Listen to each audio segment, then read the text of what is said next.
Biosyn क्या होता है कि गला के अंदर या कहीं भी किसी अंग में अगर हुआ है तो वहाँ का थोड़ा सा स्क्रीन लेता है और माइक्रोस्कोप से देखता है।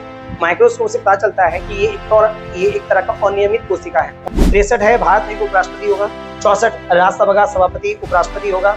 65 राष्ट्रपति के पद खाली होने पर उपराष्ट्रपति कार्यवाहक राष्ट्रपति होंगे। 66 उपराष्ट्रपति चुनाव, और उपराष्ट्रपति चुनाव में कौन भाग लेता है? राज्यसभा लोकसभा का सभी सदस्य। पृथ्वी के ऊपर से निगरानी रखेगा इजराइल में चप्पा चप्पा। अगर चींटी भी ऊपर से कहीं चढ़ रहा है या रोड पे नजर आ रहा है, अगर सरकार को लगा कि कौन है, कि कहाँ का आदमी है, वो क्या करेगा? उसको जूम करके पिक्चर बता देगा। अब यही दोनों में बटा हुआ है। अब फिर भी बच्चा बोलता है करंट अफेयर बहुत मुश्किल है। करंट अफेयर बहुत मुश्किल है। क्या खाग मुश्किल है? Australian Open Jannik Sinner, French Open Carlos Alcaraz, Wimbledon Jannik Sinner, US open Carlos Alcaraz. नमस्कार दोस्तों, कैसे हैं आप? मेरा नाम निशांत स्वराज हुआ और आप देख रहे हैं रोजगार की जुगाड़। जैसा कि करंट अफेयर का सिलसिला जारी था और आज तारीख है 12, और जैसा कि कल का करंट अफेयर अपलोड कर दिया गया है, उसका पीडीएफ भी आपको भेज दिया गया है और काफ़ी अच्छा रिस्पॉन्स मिला है। जो सवाल पूछा जाता है बच्चा उसको बढ़ चढ़ के उसका आंसर देता है और उसका हम रिप्लाई भी करते हैं कि ये आंसर सही है या गलत है, जिससे ये पता चलता है कि आप सीरियसली होकर इस वीडियो को देखते हैं और हम उसका जवाब देते हैं, जिससे ये पता चलता है हम भी चाहते हैं कि आप कमेंट में ज़्यादा से ज़्यादा आप सही उत्तर देने की कोशिश करें। अगर गलत रहता है तो आपका वहाँ सही कर दिया जाता है। तो बिना समय को बर्बाद किए हुए आज से कल हम स्टार्ट करते हैं। आज है आपका 12 सितंबर और 12 सितंबर का करंट अफेयर आपके सामने रहा। लेकिन अब हम चाहेंगे 12 सितंबर से पहले एक सप्ताह से में जो भी करंट अफेयर आपको पढ़ाया गया है उसको वन लाइनर के रूप में आपको समझा दिया जाए, ताकि अब स्टूडेंट के साथ होता क्या है, या स्टूडेंट जब हम भी स्टूडेंट थे, मेरे साथ भी यही होता था कि हम आगे बढ़ते जाते थे, पीछे का भूलते जाते थे। तो इससे होता क्या था, इससे रिवीजन नहीं हो पाता था, वो भी करंट अफेयर जैसा कोई टॉपिक। तो हमने क्या किया कि आज 12 सितंबर को तो पढ़ाया जाएगा, और इससे पहले जो एक सप्ताह में जो भी करंट अफेयर हुआ है सबको वन लाइनर के तौर पे बताया जाएगा। और याद रहे कि वन लाइनर को समझाया नहीं जाएगा, ऑलरेडी एक सप्ताह के हर दिन में उसको एक्सप्लेन किया गया है हर क्वेश्चन को। तो यहाँ पर कोशिश किया जाएगा कि बस उसको वन लाइनर के रूप में आपको सामने पेश करें। तो आपके सामने ये रहा, आपके सामने ये रहा। चलिए, बस याद रहे कि हमको क्वेश्चन को दिमाग में छापना है, क्योंकि इससे पहले आपने अगर वीडियो फॉलो किया होगा तो प्रॉपर ये सब क्वेश्चन हम पढ़ा चुके हैं, एक्सप्लेन कर चुके हैं। तो बस यहाँ पर वन लाइनर के रूप में हमको याद करना है। डूरंड कप 2025 का खिताब किस टीम ने जीता? North east United. किसने जीता? नॉर्थ ईस्ट यूनाइटेड ने। अमेरिका राष्ट्रपति डोनाल्ड ट्रंप ने, और आपको पता है सर डूरंड कप का संबंध किससे है? फुटबॉल से है। डूरंड कप का संबंध किससे है? फुटबॉल से। खैर ये सब ऑलरेडी बता चुके हैं। अमेरिका राष्ट्रपति डोनाल्ड ट्रंप ने भारत में नए अमेरिकी राजदूत किसे नियुक्त किया? उसका आंसर है सर्जियो गौर। उसका आंसर क्या है? सर्जियो गौर है। प्रिटोरिया कैपिटल्स जो साउथ अफ्रीका T20 लीग का मुख्य कोच किसे नियुक्त किया गया है? वो है सौरव गांगुली। वो है सौरव गांगुली। भारतीय कंपाउंड पुरुष अंडर-21 टीम ने 2025 में विश्व तीरंदाजी युवा चैंपियनशिप का फाइनल किस देश को हराकर जीता? वो है जर्मनी। यानी भारत ने कंपाउंड मतलब होता है जब दो या दो से अधिक खिलाड़ी होते हैं एक साथ किसी प्रतियोगिता में भाग लेते हैं, उसे कहते हैं कंपाउंड। तो भारतीय कंपाउंड पुरुष अंडर-21 टीम ने 2025 विश्व तीरंदाजी युवा चैंपियनशिप, तो सवाल आएगा विश्व तीरंदाजी युवा चैंपियनशिप किसने जीता? भारत ने जीता। किसको हरा के जीता? जर्मनी को पराजित करके जीता। तो यहाँ है नॉर्थ ईस्ट यूनाइटेड, यहाँ है सर्जिया गौर, यहाँ पे है सौरव गांगुली और यहाँ पे है जर्मनी। और जीता कौन? भारत। चलो अब आगे बढ़ते हैं। भारत का पहला मानव रहित अंतरिक्ष यान कब प्रक्षेपित होगा, यानी कब लॉन्च होगा? उसका नाम है आपका दिसंबर 2025। और यार सर अंतरिक्ष यान का नाम क्या था? जीवन। तो भारत का पहला मानव रहित अंतरिक्ष यान का प्रक्षेपण यानी लॉन्च कब होगा? दिसंबर 2025। आगे, दिल्ली पुलिस के 20वें पुलिस आयुक्त, पुलिस कमिश्नर इंग्लिश में कहते हैं, पुलिस आयुक्त के रूप में किसे नियुक्त किया गया? उसका आंसर है सतीश गुलाचा। उसका आंसर है सतीश गुलाचा। तो दिल्ली पुलिस के जो सर्वोच्च पुलिस अधिकारी का नाम है, पद का नाम है, उसका नाम क्या है? पुलिस आयुक्त। कौन बने? सतीश गुलाचा। उत्तर प्रदेश का पहला ग्रीन हाइड्रोजन संयंत्र इंग्लिश में कहते हैं प्लांट, कहाँ उद्घाटन किया गया? वो है गोरखपुर। तो उत्तर प्रदेश का पहला ग्रीन हाइड्रोजन संयंत्र यानी प्लांट कहाँ उद्घाटन किया गया? गोरखपुर। तो यार ये सब सवाल हम ऑलरेडी पढ़ा चुके हैं। पहली बार एशिया कप हॉकी चैंपियनशिप 2025 का आयोजन किस राज्य में किया जाएगा? वो आपको बिहार में किया गया है सर। इंडिया जीत भी गया है, और बिहार में कहाँ? राजगीर में। आपको पता है कि भारत जीता है किसको हरा के? साउथ कोरिया को हरा के। तो पहली बार एशिया कप हॉकी का आयोजन 2025 का किस राज्य में हुआ? वो है बिहार। बिहार में कहाँ? राजगीर में। आगे, मलेशिया इंटरनेशनल चैलेंज 2025 महिला एकल का खिताब किसने जीता? वो है आपका दीपिका सिहाग। वो कौन है? दीपिका सिहाग। ये बैडमिंटन से खेल संबंधित है, बैडमिंटन। तो ये बैडमिंटन का एक कप का नाम है। मलेशिया इंटरनेशनल चैलेंज 2025 महिला एकल यानी महिला सिंगल्स, यानी उधर भी एक खेलने की, इधर भी एक होता है सिंगल, एक होता है डबल। तो यहाँ पर सिंगल चैलेंज था। तो मलेशिया इंटरनेशनल चैलेंज 2025 का महिला एकल खिताब किसने जीता? यहाँ खिताब किसने जीता? वो है दीपिका सिहाग। विश्व प्रतिस्पर्धा रैंकिंग 2025 में भारत किस स्थान पर रहा? यानी वर्ल्ड कॉम्पिटिटिव इंडेक्स में भारत का स्थान कितना नंबर पे रहा? वो है 41वां। वो क्या है? 41वां। चलिए अब हम आगे बढ़ते हैं। हाँ, देखते हैं। भारत का पहला 100% डिजिटल शिक्षित राज्य। आपको हम ऑलरेडी समझा चुके हैं कि डिजिटल मतलब क्या होता है। जिसको नहीं पता है तो पिछला एक सप्ताह करंट अफेयर आप अच्छे से देखिए, तो उसमें आपको ये क्वेश्चन समझाया गया है। तो भारत का पहला 100% डिजिटल शिक्षित राज्य कौन बना? वो है केरल। एशिया का सबसे चौड़ा 6 लेन पुल का उद्घाटन किस राज्य में किया गया? वो है आपका बिहार में। आपको पता है कि ये बेगूसराय में किया गया, नरेंद्र मोदी के द्वारा किया गया। तो एशिया का सबसे चौड़ा 6 लेन पुल का उद्घाटन किस राज्य में किया गया? वो है आपका बिहार। हाल ही में केंद्र सरकार ने उपराष्ट्रपति सुरक्षा सलाहकार किसे नियुक्त किया? अनीश दयाल सिंह। किसे नियुक्त किया? अनीश दयाल सिंह। हाल ही में केंद्र सरकार ने उपराष्ट्रपति सुरक्षा सलाहकार, यानी उपराष्ट्रपति को जब भी सुरक्षा की जरूरत होगी उसके लिए एक सलाहकार नियुक्त किया गया है, जिसका नाम है अनीश दयाल सिंह। तो इसका आंसर क्या होगा? अनीश दयाल सिंह। अब हम आते हैं, तो ये 13 क्वेश्चन। चलिए और क्वेश्चन है।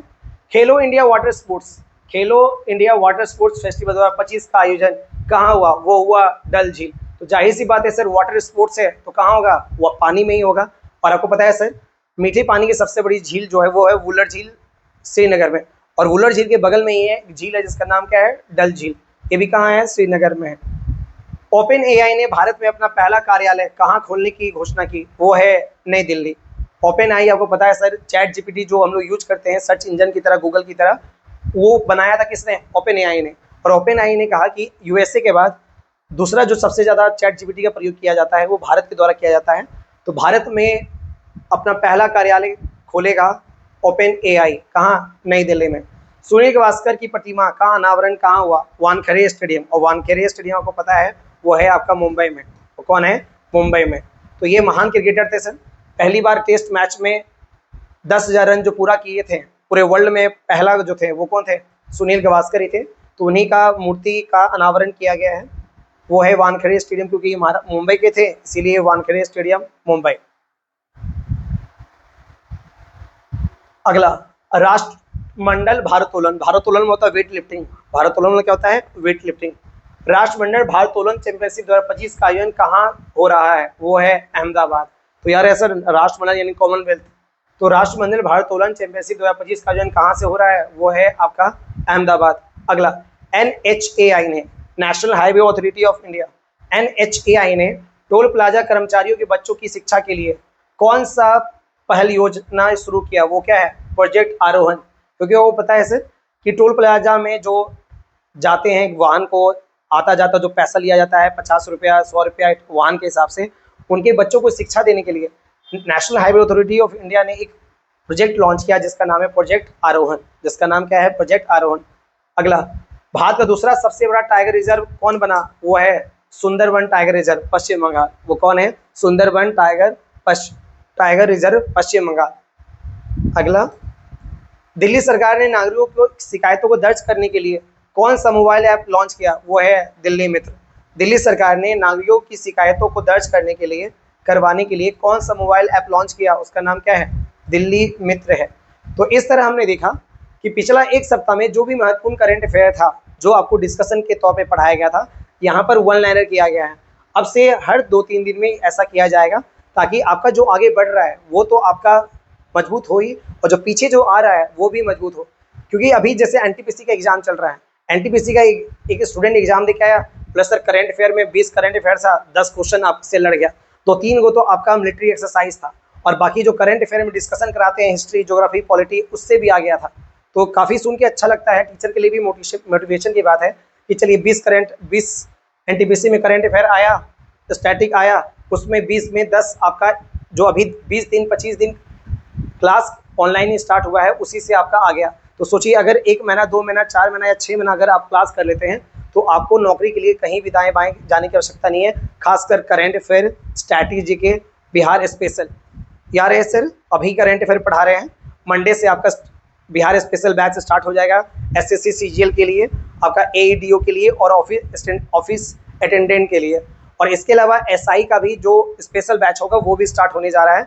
और बीच बीच में आपको स्ट्रैटेजी के का क्लास लेंगे, जैसे कि नेक्स्ट वीक में आपको डांस का स्टैटिक जीके का जो होता है पोर्शन, बहुत इंपॉर्टेंट पोर्शन, जिसको हम क्लासिकल डांस या फोक डांस भी कहते हैं। क्लासिकल डांस अलग होता है और फोक डांस अलग होता है, जिसको लोक नृत्य कहते हैं। इसका अलग से क्लास आपको अपलोड कर दिया जाएगा। कब? आपका नेक्स्ट वीक हो। तो आपको घबराने की जरूरत नहीं है। स्टैटिक जीके हो, करंट अफेयर हो, हिस्ट्री हो, पॉलिटी हो, सब स्टार्ट करेंगे, लेकिन धीरे धीरे, सो समय लगेगा। 20-25 दिन अभी यूट्यूब चैनल को हुआ है, इसमें स्टूडेंट हिस्ट्री बोलता है, पॉलिटी बोलता है, तो धीरे धीरे सब होगा, धीरे धीरे सब होगा। बस पेशेंस के साथ क्लास के साथ बने रहिए। तो इस तरह हमने एक सप्ताह का सारा करंट अफेयर देखा। अब आते हैं प्रॉपर आज 12 तारीख पे, प्रॉपर आते हैं 12 तारीख पे। हाँ, तो यहाँ से स्टार्ट होता है। इस सवाल को अच्छे से देखिए, इस सवाल को अच्छे से देखिए, बहुत प्यारा सवाल है। विश्व का पहला देश, विश्व का पहला देश जिसने कैंसर वैक्सीन, वैक्सीन क्या होता है? बीमारी से लड़ने का दवाई होता है, उसको कहते हैं वैक्सीन। और बीमारी का नाम क्या है? कैंसर, जिसको माना जाता है कि अगर कोई इंसान 3rd स्टेज पे पहुंच गया है तो उसका इलाज संभव नहीं है। वैक्सीन के द्वारा एटलीस्ट ऑपरेशन किया जा सकता है, जैसे युवराज सिंह है, सोनाली बिंद्रे है, तो बड़े बड़े जो सेलिब्रिटी रहे हैं उनका तो इलाज संभव है, क्योंकि उनके पास पैसा है, उनके पास सब कुछ है। वो यूएस जाते हैं, यूके जाते हैं, वहाँ बड़ा इलाज कराते हैं। लेकिन वैक्सीन के द्वारा आज तक ये किसी देश के पास ये नहीं आया है। तो दुनिया में पहला देश ने दावा ठोक दिया, विश्व का पहला देश जिसने कैंसर वैक्सीन बनाने का दावा पेश किया है। ऑप्शन है आपका यूएसए, चीन, भारत, रूस। तो इसका आंसर आप खुद सोचिए कि इसका आंसर आपके अनुसार क्या होना चाहिए, सोचिए। चलिए, इसका जो आंसर है वो है आपका रूस, इसका जो आंसर है वो है आपका रूस। चलिए, रूस ने क्या दावा ठोका? रूस ने कहा कि हमने एक वैक्सीन बनाया है, हमने एक वैक्सीन बनाया है, और वैक्सीन का नाम जो है बड़ा प्यारा है, इंट्रो। वैक्सीन का जो नाम है वो है इंटेरोमिक्स वैक्सीन, इंटेरोमिक्स वैक्सीन।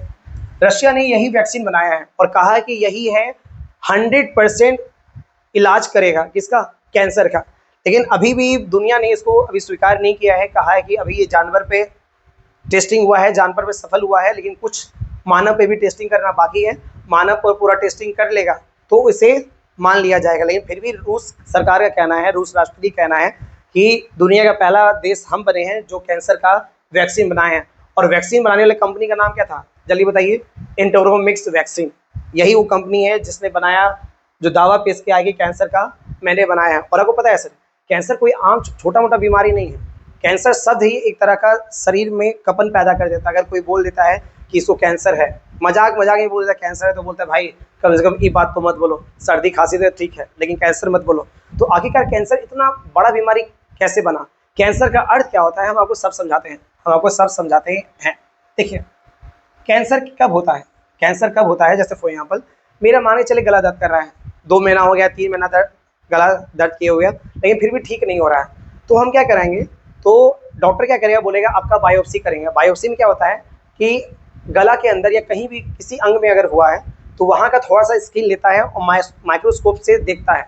माइक्रोस्कोप से पता चलता है कि ये एक तरह का अनियमित कोशिका है। अनियमित मतलब कि माने चले मेरा गाल के नीचे नॉर्मल कोशिका, नॉर्मल सेल है, लेकिन अगर वो अचानक बढ़ना स्टार्ट कर दे, अचानक बढ़ना स्टार्ट कर दे, तो उसको हम क्या बोलते हैं? उसी को बोलते हैं हम लोग कैंसर। और कैंसर का सबसे सटीक जो तरीका है जानने का, उसे कहते हैं बायोप्सी। बायोप्सी कुछ नहीं है, उस कोशिका के भाग को लिया जाता है, माइक्रोस्कोप में डाल देता है और बताता है कि आपको कैंसर है कि नहीं है। तो इसी प्रोसेस को हम लोग बायोप्सी कहते हैं। तो कैंसर समझ में आया? तो कैंसर कुछ नहीं है सर, ये वह स्थिति है, वह स्थिति है जिसमें शरीर की कोशिकाएं, कोशिकाएं को इंग्लिश में सेल कहते हैं, कोशिकाएं असमान रूप से, असमान रूप से बढ़ने लगती है, बढ़ने लगती है। ठीक है, जैसे मेरा यहाँ आपको बताया, यहाँ जैसे लंग्स का है, यहाँ मेरा क्या है, यहाँ मेरा लंग्स है, यहाँ मेरा थ्रोट यानी गला है, यहीं पे धीरे धीरे नॉर्मल मेरा ये साइज है, लेकिन अंदर अचानक धीरे धीरे कोशिका क्या हो जाए, फैलने लगे, फिर वो टिश्यू ग्लैंड पर कब्जा कर ले। इसीलिए जो कैंसर का जो बताता है कि कैसे पता चलेगा इसको कैंसर है कि नहीं है, उसको कहते हैं हम लोग बायोप्सी। उसे हम लोग क्या कहते हैं, बायोप्सी कहते हैं। तो बायोप्सी क्या है, जल्दी बताइए। कैंसर का परीक्षण, कैंसर का परीक्षण किया जाता है किसके द्वारा, बायोप्सी के द्वारा। और बायोप्सी में क्या होता है, समझ में आ गया। तो पहले बताइए कैंसर क्या है, वह स्थिति है जिसमें शरीर की कोशिकाएं असमान रूप से क्या होती है, बढ़ने लगती है। और इसका जो परीक्षण होता है, जांच होता है, सर इलाज नहीं है, ये जांच होता है, वो किसके द्वारा होता है, बायोप्सी के द्वारा होता है। और एक बात याद रखें सर, कैंसर के इलाज के लिए किस तरंग का प्रयोग, किस रे का प्रयोग किया जाता है, किस रे का प्रयोग किया जाता है, उसे हम लोग कहते हैं गामा रे। उसे हम लोग क्या कहते हैं, गामा रे। यानी अगर अनियमित कोशिका विकास हो गया है तो उसे हटाने के लिए, जहां भी हुआ है उसको हटाने के लिए किस रे का प्रयोग करते हैं, गामा रे का प्रयोग करते हैं। लेकिन कहीं कहीं एक्स रे भी दे देता है आंसर। तो अगर गामा रे ऑप्शन में है और एक्स रे भी ऑप्शन है कि कैंसर के इलाज के लिए किस किरण का प्रयोग किया जाता है, अगर दोनों ऑप्शन में है तो आंसर क्या रहेगा, गामा रे। क्योंकि सबसे ज्यादा ऊर्जा जो इसमें होता है, वेदन क्षमता जो होता है, पेनिट्रेशन पावर जो होता है, किसमें होता है, गामा रे में होता है। लेकिन अगर दोनों में एक ही ऑप्शन है, अगर यही आंसर है ऑप्शन में है, ये नहीं है तो ये आंसर होगा, अगर ये है ऑप्शन में, ये नहीं है तो यही होगा। लेकिन अगर दोनों ऑप्शन में है तो आपको प्राथमिकता देनी पड़ेगी कौन, वो गामा रे की देनी पड़ेगी। तो कैंसर के इलाज के लिए, कैंसर के खात्मा करने के लिए हम किस किरण का प्रयोग करते हैं, उसका नाम क्या है, गामा रे। और गामा रे ऑप्शन में ना रहे तो एक्सरे, गामा ना रहे तो एक्सरे करना है। चलिए और हम पढ़ते हैं कैंसर के अध्ययन को, कैंसर के अध्ययन को, थोड़ा सा हम बायो में भी आ जाते हैं। कैंसर के अध्ययन को हम लोग कहते हैं ऑन्कोलॉजी। क्या कहते हैं, ऑन्कोलॉजी कहते हैं। तो हमेशा याद रखिएगा, कैंसर के अध्ययन को क्या कहा जाता है, ऑन्कोलॉजी कहते हैं। कैंसर का परीक्षण के लिए हम किसका प्रयोग करते हैं, बायोप्सी का प्रयोग करते हैं। कैंसर के इलाज के लिए हम किस किरण का प्रयोग करते हैं, गामा किरण का प्रयोग करते हैं। अगर गामा किरण ऑप्शन ना रहे तो यहाँ पर क्या होगा, एक्सरे हो जाएगा, यहाँ पर क्या हो जाएगा, एक्सरे हो जाएगा। चलिए थोड़ा सा और हम आपको बताते हैं कि आपको पता है विश्व कैंसर दिवस कब मनाया जाता है, विश्व कैंसर दिवस, विश्व कैंसर दिवस, विश्व कैंसर जो दिवस मनाया जाता है, आपको हिंट दे सकते हैं, फरवरी में। और फरवरी में कैसा फरवरी, 4 फरवरी को मनाया जाता है। तो बताइए कि हर साल विश्व कैंसर दिवस, वर्ल्ड कैंसर डे कब मनाया जाता है, 4 फरवरी को मनाया जाता है। तो इस साल भी कब मनाया होगा, 4 फरवरी को। और आपको पता है सर बहुत बड़ा दिवस है, इसीलिए इसका थीम कुछ नहीं है, संभावना सबसे ज्यादा है। तो विश्व कैंसर दिवस का जो थीम होगा, यह जो थीम था 2025 का, वो थीम बड़ा सोच समझ के बनाया गया है। उसका थीम है आपका यूनाइटेड बाय यूनिक। ठीक है, यूनाइटेड मतलब क्या होता है, एक करना, और यूनिक मतलब कि जिसको जो कैंसर हो गया है, ठीक है, तो उनको क्या करना है, यूनाइट करना है, बोलना है कि हम लोग को लड़ना है कैंसर से, और कोशिश करना है भविष्य में इस तरह का रोग किसी को ना हो। तो यार है विश्व कैंसर दिवस कब मनाया जाता है, 4 फरवरी को मनाया जाता है। और 2025 में इसका थीम क्या था, यूनाइटेड बाय यूनिक। और एक और है सर, एक ये तो नॉर्मल कैंसर है, एक ब्लड कैंसर जो आज की डेट में कहा जाता है सर, अगर कैंसर में सबसे कॉमन कैंसर है उसका नाम है आपका ब्लड कैंसर, जिसको लुकेमिया भी कहते हैं। तो ब्लड कैंसर के प्रति लोगों को जागरूकता फैलाने के लिए अलग से विश्व ब्लड कैंसर के रूप में भी मनाया जाता है। तो यहाँ पर लिखेंगे विश्व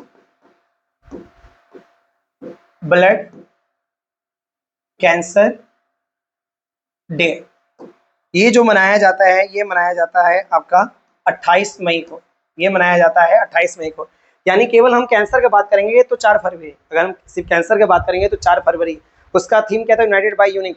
अगर हम बात करेंगे विश्व ब्लड कैंसर डे का, यानी यहाँ पर ब्लड लगाना है, इसमें उसमें अंतर क्या है, उसमें ब्लड लगा हुआ था, इसमें ब्लड लगा हुआ नहीं है, नॉर्मल कैंसर का बात कर रहे हैं। ठीक है, तो इसमें आंसर हो जाएगा 4 फरवरी।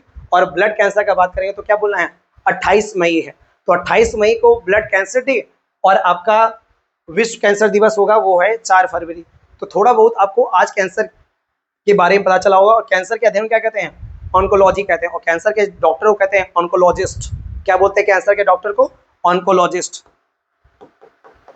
कैंसर के डॉक्टर ऑन्कोलॉजिस्ट बोलते हैं।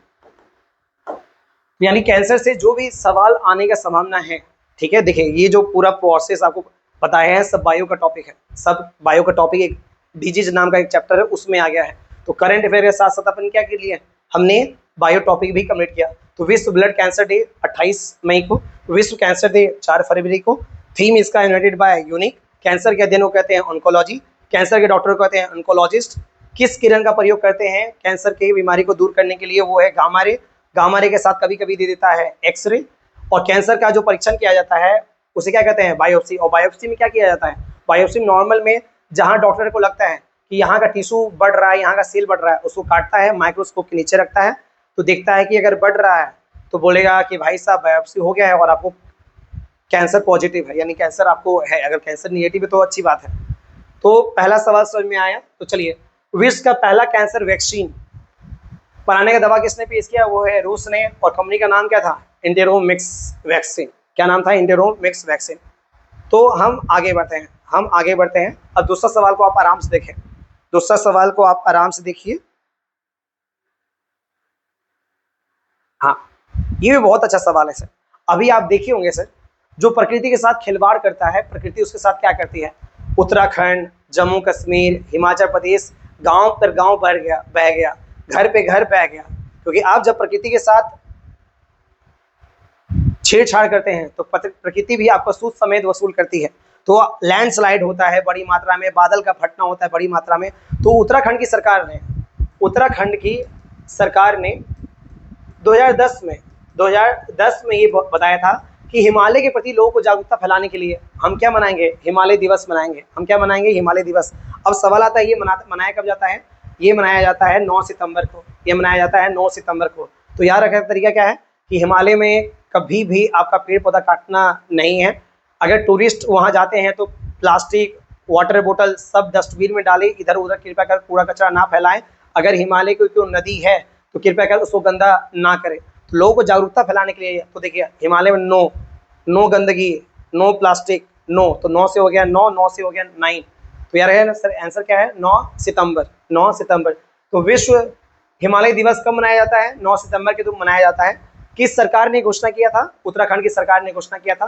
कब से मनाया जा रहा है, 2010 से मनाया जा रहा है, 2010 से मनाया जा रहा है। चलिए हिमालय के बारे में जानते हैं। आपको पता है सर, हिमालय की सर्वोच्च चोटी का नाम है माउंट एवरेस्ट। हिमालय की सर्वोच्च चोटी का नाम क्या है, माउंट एवरेस्ट है। जिसकी जो हाइट है वो है 8848 मीटर। क्या है, 8848 मीटर, जिसको आप कहीं ये 8850 मीटर देता है, तो उसके लिए फंसने की जरूरत नहीं है। तो हिमालय की सर्वोच्च चोटी का नाम क्या है, माउंट एवरेस्ट है, जो कि कहाँ पड़ता है, नेपाल में पड़ता है। नेपाल में पड़ता है। और यार सर, माउंट एवरेस्ट का जो नेपाल में जो नाम है वो आपका है सागर माथा। वो क्या है, सागर माथा। तो यार है सर, माउंट एवरेस्ट तो एक इंग्लिश वर्ड नाम है ना, जो अंग्रेजों ने रखा था। तो नेपाल में माउंट एवरेस्ट लोग जानते हैं, ऑब्वियस सी बात है, बहुत फेमस, वर्ल्ड से बहुत सारे पर्वतारोही आते हैं हर साल माउंट एवरेस्ट पर चढ़ने के लिए। तो ऑब्वियस बात है, लोग तो जानेंगे ही। लेकिन वहाँ के जो लोकल हैं, माउंट एवरेस्ट ना बोल के उसको क्या बोलते हैं, सागर माथा बोलते हैं। क्या बोलते हैं, सागर माथा बोलते हैं। तो यार सर, माउंट एवरेस्ट को नेपाल में क्या कहा जाता है, सागर माथा कहा जाता है। और याद रखना है, माउंट एवरेस्ट पे चढ़ने वाला पहला इंसान, बड़ा प्यारा नाम है, एडमंड हिलेरी। पहला जो इंसान जो चढ़ा था वो है एडमंड हिलेरी और तेंजिंग नॉर्गे। तो यार है सर, और कब चढ़ा था, 1953 में। कब चढ़ा था, 1953 में। यानी अच्छा साल हो गया है, यानी अच्छे से। भारत की आज़ादी के 6 साल के बाद आप बोल सकते हैं। भारत आज़ाद 1947 में हुआ, 3 साल 1950 और 3 साल 50 के बाद 53। तो हिमालय पे चढ़ने वाला या माउंट एवरेस्ट पे चढ़ने वाला पहला जो व्यक्ति था वो कौन था, एडमंड हिलेरी और तेंजिंग नॉर्गे था।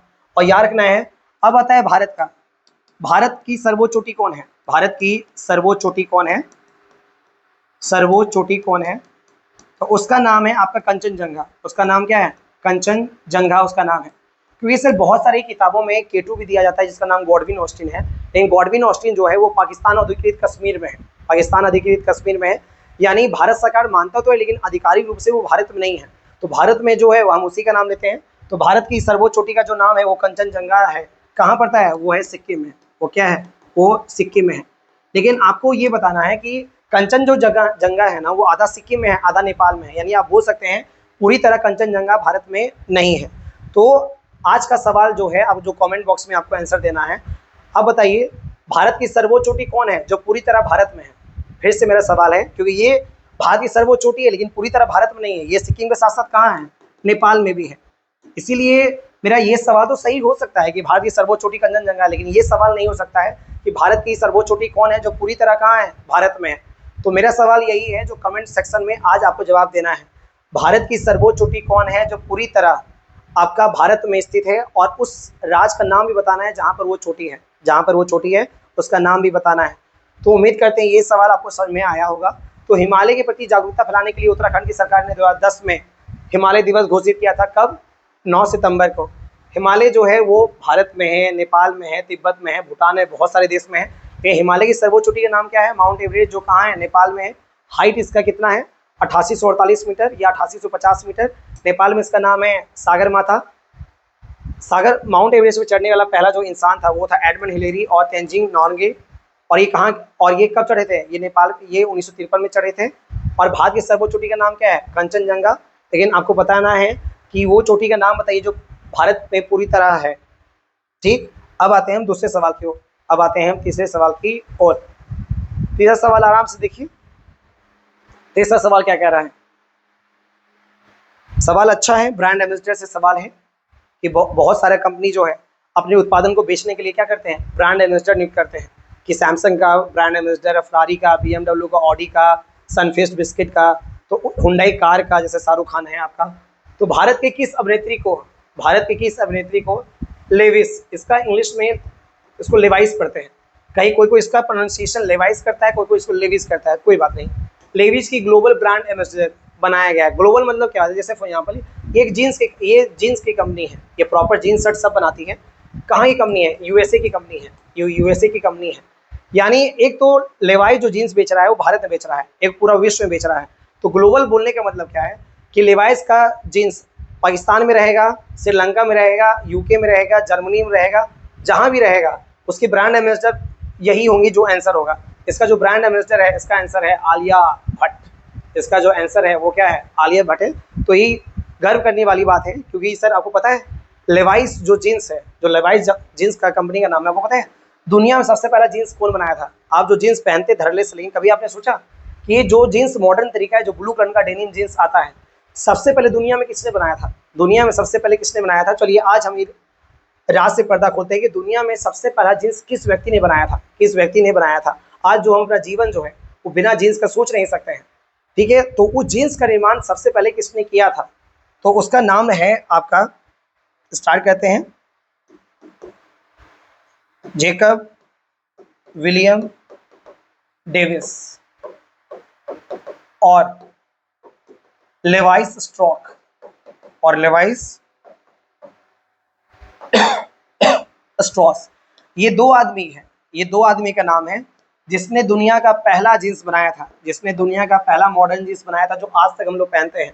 व्यक्ति का नाम क्या था? जेकब विलियम डेविस, और दूसरा का नाम था लेवाइस स्ट्रॉस। और याद है सर, लेविस जिसको इंग्लिश में हम लेवाइस बोलते हैं, ये जो लेवाइस कंपनी है ना, ये किसके नाम पे रखा गया है? जो जीन्स के संस्थापक थे, जो जीन्स के क्या थे? संस्थापक थे। तो इसी की ग्लोबल ब्रांड एम्बेसडर, यानी विश्व में जहाँ जहाँ लेवाइस का शोरूम होगा वहाँ पे जो फोटो होगा इसी अभिनेत्री का होगा, जिसका नाम क्या है? आलिया भट्ट। पहले ये दीपिका पादुकोण थी, लेकिन अभी वर्तमान में आलिया भट्ट को बना दिया गया है। तो ये सवाल अच्छा सवाल था कि भारत की किस अभिनेत्री को लेवाइस की ग्लोबल ब्रांड एम्बेसडर बनाया गया है। लेवाइस जो है वो शर्ट, पैंट, टी शर्ट वगैरह सब बनाते हैं, ठीक है। इसका जो कंपनी है ये यूएसए बेस्ड कंपनी है। पहला जीन्स दुनिया का किसने बनाया था? जेकब विलियम डेविस और लेवाइस स्ट्रॉस ने बनाया था, और लेवाइस स्ट्रॉस के नाम से ही लेवाइस कंपनी बनी, जिसका है ब्रांड एम्बेसडर कौन? आलिया भट्ट। तो उम्मीद करते हैं ये सवाल समझ में आया होगा। अच्छे से इस सवाल को देख लीजिए, सवाल बड़ा प्यारा सवाल था, ठीक है। अब हम आगे बढ़ते हैं। हाँ, ये तो सबसे ज्वलंत सवाल है, सबसे ज्वलंत मतलब सबसे इंपॉर्टेंट सवाल है जो आने की संभावना 100% है, और लोग इसके बारे में जागरूक हुए। ट्विटर में है, इंस्टाग्राम में, हर जगह ये सवाल छा गया है, क्योंकि सर भारत के दूसरे सर्वोच्च संवैधानिक पद का नाम है उपराष्ट्रपति। कोई छोटा मोटा पद नहीं है कि आप इग्नोर कर सकते हैं कि अभी पहले जगदीप धनखड़ थे, अभी नया बनाया गया है। तो सवाल मेरा क्या है, भारत के 15वें उपराष्ट्रपति, हाँ तो ये पहले याद रखना है, यानी अभी जो राष्ट्रपति चुनाव हुआ है वो कितना नंबर पे हुआ है, 15वें। यानी इससे पहले जो जगदीप धनखड़ थे वो कितने नंबर पे थे, वो थे आपके 23वें नंबर, सॉरी 14वें नंबर पे थे, तब ये जाके कहाँ हो गए हैं, 15वें नंबर पे हो गए। तो भारत के 15वें उपराष्ट्रपति कौन बने हैं, सुदर्शन रेड्डी, सीपी राधाकृष्णन, जगदीप धनखड़, किरेन रिजिजू। तो इसका जो आंसर है वो है सीपी राधाकृष्णन। सीपी राधाकृष्णन, आपको पता है सर बीजेपी ने इनको अपने तरफ से खड़ा किया था उपराष्ट्रपति चुनाव में, वहीं सुदर्शन रेड्डी को खड़ा करवाया था कांग्रेस ने, खड़ा कराया था कांग्रेस ने, और चुनाव में जीता कौन, जिसको बीजेपी ने समर्थन किया था, यानी किसने, सीपी राधाकृष्णन ने। तो अगर पूछा जाएगा कि वर्तमान में कौन है भारत के उपराष्ट्रपति, तो क्या बोलना है, सीपी राधाकृष्णन। क्या बोलना है, सीपी राधाकृष्णन बोलना है। और इससे पहले कौन थे, इससे पहले थे जगदीप धनखड़। तो कितना नंबर पे होंगे, वो 14 नंबर पे होंगे। ये 14 नंबर पे, तब तो ये 15वें नंबर पे हैं। तो चलिए अब थोड़ा सा हम जानते हैं उपराष्ट्रपति पद के बारे में। उपराष्ट्रपति के पद के बारे में हर चीज़, यानी पॉलिटी का जो 1 से 2 घंटा जो क्लास देना पड़ता है, हम आपको 5 मिनट के अंदर समझा दिया जाएगा। बस पेशेंस होके पढ़ें और करंट अफेयर को केवल करंट अफेयर की तरह ना लें। करंट अफेयर को आप हिस्ट्री, ज्योग्राफी, पॉलिटी सबका मिसलिनियस मान सकते हैं, सबका मिसलिनियस मान सकते हैं, क्योंकि जब हिस्ट्री पढ़ते हैं तो उसमें केवल हिस्ट्री की बात करते हैं, पॉलिटी पढ़ते हैं केवल पॉलिटी की बात करते हैं, लेकिन करंट अफेयर में हम सब कुछ का बात करते हैं। तो चलिए हम उपराष्ट्रपति के बारे में जानते हैं सब कुछ, जो भारतीय संविधान में वर्णन है, जो भारतीय संविधान में वर्णन है। चलिए पहला लाइन तो यही है, ये संविधान का दूसरा सर्वोच्च पद है, ये संविधान का दूसरा सर्वोच्च पद है, सर्वोच्च पद है। क्योंकि पहला जो है, जो फर्स्ट नंबर पे आता है वो है राष्ट्रपति। वो कौन है, राष्ट्रपति। यानी बात बोल सकते हैं कि भारत का प्रथम नागरिक राष्ट्रपति होता है, तो भारत का दूसरा जो नागरिक होता है वो कौन होता है, उपराष्ट्रपति होता है, यानी वाइस प्रेसिडेंट ऑफ इंडिया, जो कि वर्तमान में कौन बने हैं सीपी राधाकृष्णन। तो चुनाव कैसे होता है, कौन नियुक्त करता है, सब कुछ हम जानते हैं। चलिए उपराष्ट्रपति का जो संविधान में जो अनुच्छेद है वो स्टार्ट होता है 63 से। वो कहाँ से स्टार्ट होता है, 63 से, और जाता कहाँ तक है, 70 तक। यानी आप बोल सकते हैं कि उपराष्ट्रपति से संबंधित जो अनुच्छेद का जो प्रावधान है, जिसमें राष्ट्रपति का विभिन्न शक्तियों का वर्णन है, 63, 64, 65, 66, 67, 68, 69, 70। तो आज हम 63 से लेकर कहाँ तक, 70 तक। तो जिसको पता है, जो पॉलिटी पढ़ा है, उसका रिवीजन हो जाएगा, जो नहीं पढ़ा है वो कम से कम इसको याद कर ले ताकि आगे काम देगा। 63 क्या कहता है, जल्दी जल्दी हम देखते हैं कि भारत में एक उपराष्ट्रपति होगा, भारत में एक उपराष्ट्रपति होगा, simple. There will be a post name vice president. Bharat में एक उपराष्ट्रपति पद होगा, यही है उपराष्ट्रपति का पहला अनुच्छेद। कौन, 63। फिर हम लाइनें सजा देते हैं, 64, 65, 66, 67, 68, 69 और 70। चलिए हम सब जानेंगे, सब जानेंगे। तो 63 क्या बोलता है, जल्दी बताइए, भारत में एक उपराष्ट्रपति पद होगा। चलिए 64 जान लेते हैं, राज्यसभा का सभापति उपराष्ट्रपति होगा, उपराष्ट्रपति होगा। यानी आपको पता है सर, संसद में सदन 2 हैं, लोकसभा और राज्यसभा। लोकसभा अध्यक्ष की जो नियुक्ति होता है वो लोकसभा के सदस्य द्वारा होता है, लेकिन राज्यसभा के जो सभापति होते हैं वो कौन होते हैं, उपराष्ट्रपति होते हैं। तो किस अनुच्छेद के तहत राज्यसभा के सभापति उपराष्ट्रपति होते हैं, ये बहुत इंपॉर्टेंट अनुच्छेद है। अगर मेरे से पूछा जाए, मेरा 10 साल का टीचिंग करियर का अनुभव है, कि बताइए सर कि उपराष्ट्रपति में 63 और 70 के बीच में कोई एक अनुच्छेद चूज करना पड़ेगा जो एग्जाम में सबसे ज़्यादा आता है, तो हम आंख बंद के चूज करेंगे, वो है अनुच्छेद 64। तो किस अनुच्छेद के तहत उपराष्ट्रपति राज्यसभा का सभापति होता है, उसका आंसर है 64। तो 63 क्या था, भारत में एक उपराष्ट्रपति पद होगा। 64 क्या है, राज्यसभा का सभापति उपराष्ट्रपति होगा। चलिए 65 पे आते हैं, राष्ट्रपति पद खाली होने पर, राष्ट्रपति का पद खाली होने पर उपराष्ट्रपति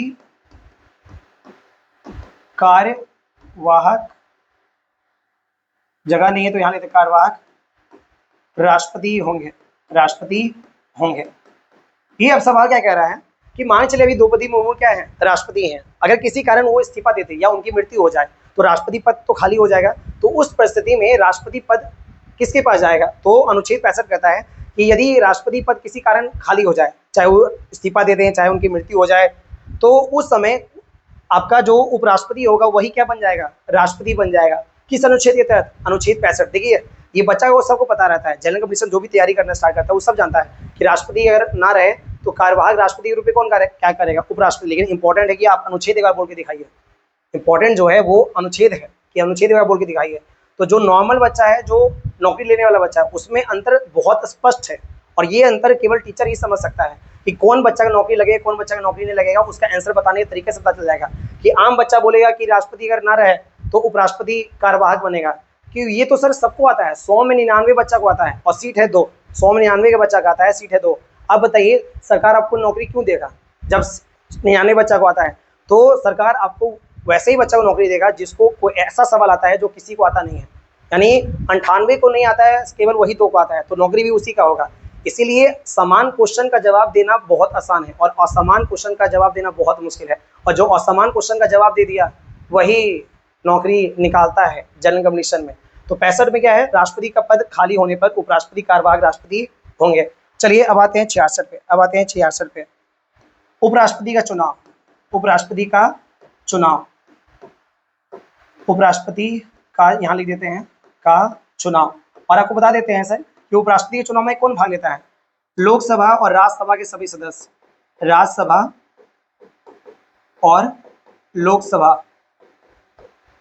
के सभी सदस्य।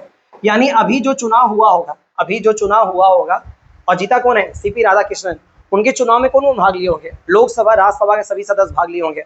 जैसे राज्यसभा में वर्तमान में सीट अगर 245 है, अगर लोकसभा में 545 है, तो सब मिला के जितना भी हुआ वही भाग लेंगे कहाँ, राष्ट्रपति चुनाव में। तो उपराष्ट्रपति के चुनाव का वर्णन किस अनुच्छेद में है, 64 में है। और कौन भाग लेता है, ये अलग से एक महान सवाल है कि राष्ट्रपति के चुनाव में कौन भाग लेता है, तो क्या बोलना है, राज्यसभा लोकसभा के सभी सदस्य, विधानसभा उपराष्ट्रपति चुनाव में भाग लेते नहीं है। तो उपराष्ट्रपति चुनाव का वर्णन कहाँ है, 66 में, राज्यसभा और लोकसभा के सभी सदस्य भाग लेते हैं चुनाव में। चलिए 67 का बात करते हैं, उपराष्ट्रपति कार्यकाल। उपराष्ट्रपति का कार्यकाल, उपराष्ट्रपति का कार्यकाल, कार्यकाल मतलब कि अगर कोई एक व्यक्ति राष्ट्रपति बनता है तो कितना साल के लिए राष्ट्रपति बन सकता है, तो इसका आंसर है 5 साल। इसका आंसर क्या है, 5 साल। राष्ट्रपति उपराष्ट्रपति सबका कितना है, 5 साल है। तो सर फिर यहाँ पर आ गया उपराष्ट्रपति कार्यकाल कितना है, अगर 5 साल बोल कर आपको लगता है कि यही क्वेश्चन से आपको नौकरी लग जाएगा तो आप बेवकूफ़ इंसान है। हाँ, ये क्वेश्चन से हो सकता है नौकरी लग जाए। उपराष्ट्रपति कार्यकाल का संबंध किस अनुच्छेद से है, इस अनुच्छेद का आंसर क्या है, 67, की बहुत कम लोग को याद रहता है अनुच्छेद। ठीक है, तो उपराष्ट्रपति कार्यकाल किस अनुच्छेद में है, 67 में। अगला, हाँ 68 क्या है, उपराष्ट्रपति का पद खाली होने पर, उपराष्ट्रपति का पद खाली या रिक्त होने पर, खाली होने पर 6 माह के भीतर चुनाव आवश्यक, चुनाव आवश्यक। ये तो सवाल बहुत अच्छा है। माने चले हम आपका बन गए हैं सीपी राधाकृष्णन और क्या हुआ है, दिसंबर 2025 में मेरा मृत्यु हो गया किसी कारण, तो मेरा पद जो हो गया, उपराष्ट्रपति का पद जो हो गया वो क्या हो गया, खाली हो गया। तो संविधान कहता है अनुच्छेद 68 के तहत यदि किसी कारण से उपराष्ट्रपति का पद रिक्त हो तो कोई दिक्कत नहीं है, तो 6 महीना के अंदर क्या कराया जाए, चुनाव कराया जाए। 6 माह के भीतर, यानी मैक्सिमम आप 1 महीना के अंदर चुनाव करा दीजिए, 15 दिन के अंदर चुनाव कर दीजिए तो मच बेटर है। लेकिन अधिकतम कितना दिन, 6 महीना ज़्यादा होना नहीं चाहिए, 6 महीना से ज़्यादा समय लगना नहीं चाहिए, याद रखना है। तो उपराष्ट्रपति पद खाली होने के बाद कितना दिन के अंदर चुनाव कराना आवश्यक है, तो 6 माह के भीतर चुनाव कराना आवश्यक है। किस अनुच्छेद के भीतर, 68 के अंदर है। चलिए आप 69 पे आते हैं, उपराष्ट्रपति का शपथ, ओथ ऑफ वाइस प्रेसिडेंट, उपराष्ट्रपति का शपथ। और आपको पता होना चाहिए उपराष्ट्रपति को जो शपथ दिलाता है वो दिलाता है राष्ट्रपति। वो कौन दिलाता है, राष्ट्रपति। जबकि राष्ट्रपति को शपथ दिलाता है वो है सर्वोच्च न्यायालय का मुख्य न्यायाधीश, सर्वोच्च न्यायालय का मुख्य न्यायाधीश। तो याद रखें उपराष्ट्रपति के शपथ का वर्णन किस अनुच्छेद में है, अनुच्छेद 69 में। किसके द्वारा उपराष्ट्रपति का शपथ दिलाया जाता है, वो है राष्ट्रपति के द्वारा शपथ दिलाया जाता है। और लास्ट 70, राष्ट्रपति का कार्य निर्वहन। ये क्या है कि जब आपको पता है सर अनुच्छेद 65 क्या कहता है, राष्ट्रपति पद खाली होने पर उपराष्ट्रपति सारा काम किसका करेगा, राष्ट्रपति करेगा।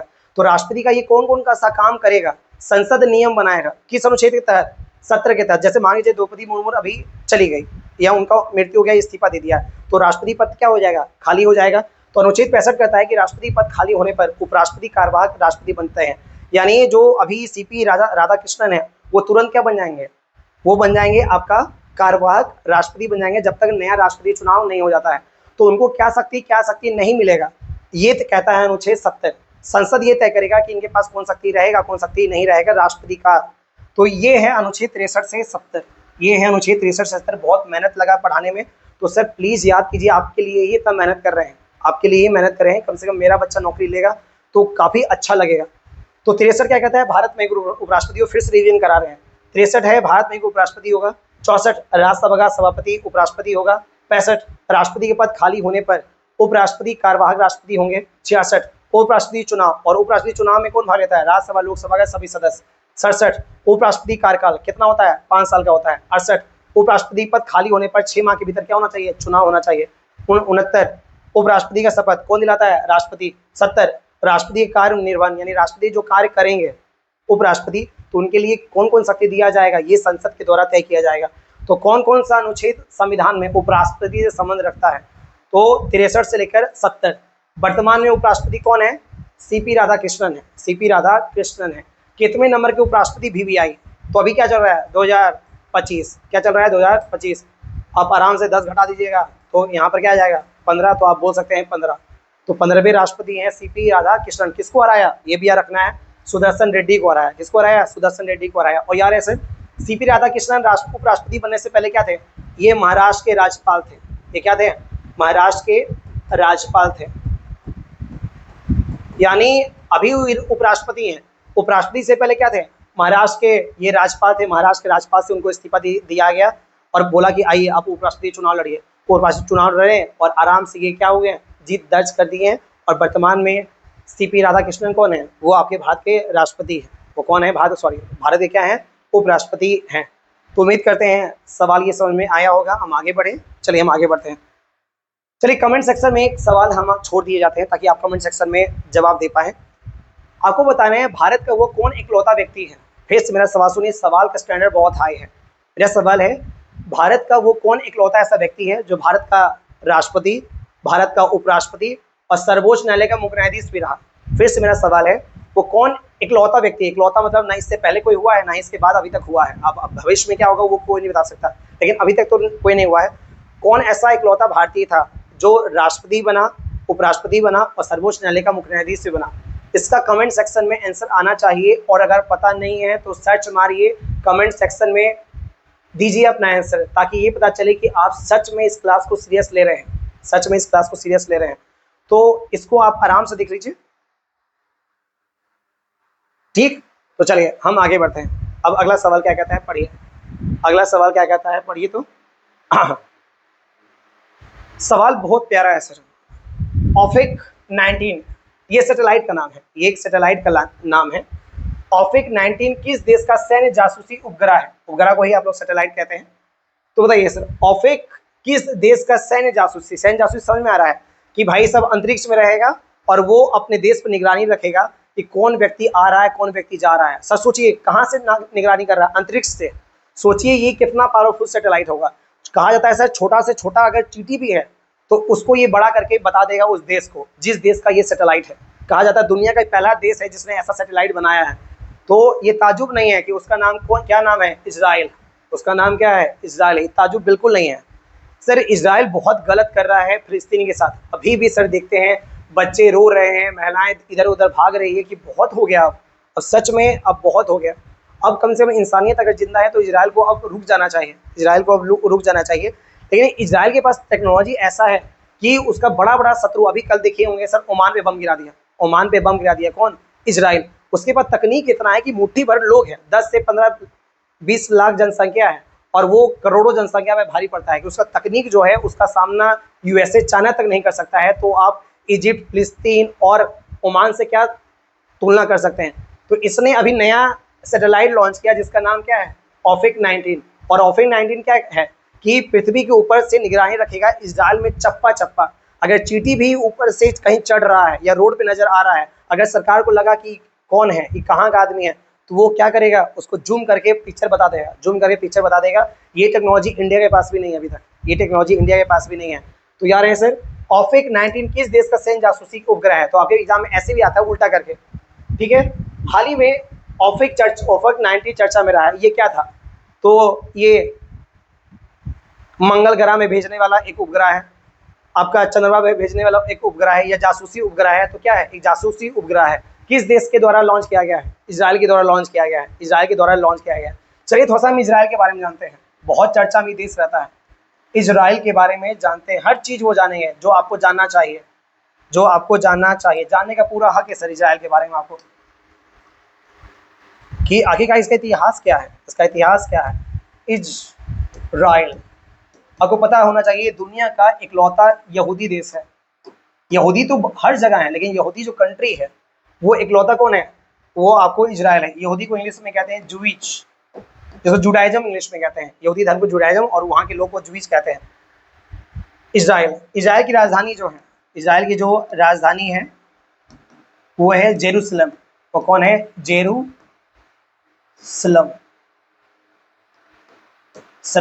लेकिन आपको पता है सर, तो इजराइल अपना राजधानी किसको मानता है? जेरूसलम को मानता है। लेकिन बहुत सारा ऐसा देश है जो जेरूसलम को इसकी राजधानी नहीं मानता है, क्योंकि फिलिस्तीन की भी राजधानी क्या है? जेरूसलम। लेकिन ताकतवर इजराइल ज़्यादा है, इसीलिए जेरूसलम पे क्या किया? कब्जा कर लिया, और फिलिस्तीन को बोला कि फिलिस्तीन ही तुम्हारा राजधानी नहीं है। लेकिन कई सारे देश ने बोला है कि हम इजराइल की राजधानी जेरूसलम नहीं मानेंगे। भारत भी नहीं मानता है, भारत भी इजराइल की राजधानी जेरूसलम नहीं मानता। लेकिन भारत की, इजराइल की जो सरकार है वो किसको अपनी राजधानी मानती है? जेरूसलम को मानती है। जैसे फॉर एग्जाम्पल आपको एक उदाहरण समझाते हैं कि भारत क्या करे, कि भारत की राजधानी क्या है? नई दिल्ली। हाइपोथेटिकल है, यानी एक ऐसा उदाहरण जो कभी हो सकता नहीं, लेकिन फिर भी आपको समझाने के लिए हम ऐसा कर रहे हैं कि भारत की राजधानी क्या है? भारत की राजधानी वर्तमान में है नई दिल्ली। नई दिल्ली भारत की राजधानी है। भारत का कल क्या करे?